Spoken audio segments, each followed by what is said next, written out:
විශ්වාස කරන්න මේ මැඩම් ආවේ රාජාංගේ නේද? ඉතින් ලංකාවේ නන් දෙසින්ම අපේම පැල මිලදී ගන්න එන්නේ අපේ පැලවල ක්වලිටිය දන්න කස්ටමර්ස්ලම තමයි.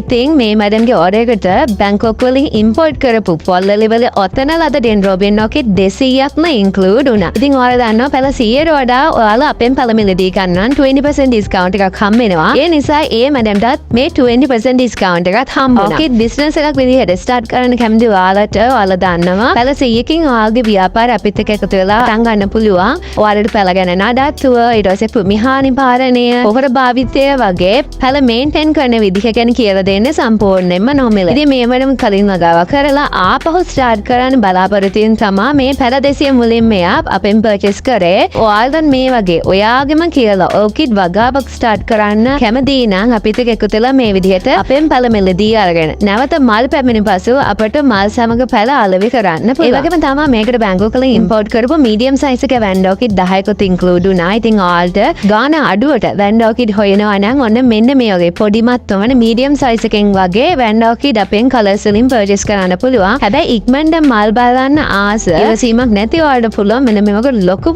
මල් ආසායනික වැන්ඩෝකිඩ් අපෙන් පර්චේස් කරන්න. ඉතින් හෝල්සේල් ගන්න ඕන ඒවට ඔයාලට ඩිස්කවුන්ට්ස් හම්බ වෙනවා. ඉතින් අලුත්ම ඩෙන්ඩ්‍රෝබියන් සෙට් එක මාර්තු මාසේ මුලේ ඉඳන් ඔයාලට අපෙන් මිලදී ගන්න පුළුවන්. ඒකේ ලස්සනම අලුත් කලර් සෙට් එක ඔන්න පේජ් එකේ අප්ඩේට් කරලා තියෙන්නේ. ඔයාලට හෝල්සේල් වගේම රිටේල් උනත් අපෙන් පර්චේස් කරන්න පුළුවන්. පැල 10ට එකක් ෆ්‍රී, 15ට දෙකක් ෆ්‍රී, 25ට තුනක් ෆ්‍රී වගේම පැල 50ක් ගන්නවා නම් ඔයාලට පැල 5ක්ම ෆ්‍රී හම්බ වෙනවා. පැල 100ට වඩා ගන්නවා නම් 20% ඩිස්කවුන්ට් එකක් ඔයාලට අපෙන් ආනයනික ඩෙන්ඩ්‍රෝබියන් ඕකිඩ් සඳහා ලැබෙනවා. ඒ වගේම තමයි හැම පැලයක්ම මේ වගේ පොල්ලලි වල ඔතන තමයි තියෙන්නේ. ඉතින් ඉම්පෝර්ට් කරපු පැල හදාගන්න කිසිම ප්‍රශ්නයක් වෙන්නේ නැහැ. ඔයාලත් මේ වගේ ඕකිඩ් වගාවක් අපිත් එක්ක සම්බන්ධ වෙලා ස්ටාර්ට් කරන්න කැමති නම් ආසාවක් තියෙනවා නම් පහළ දෙන WhatsApp නම්බර්ස් වල මෙසේජ් එකක් යන තම්ත කරන්න එපා. බයි බයි.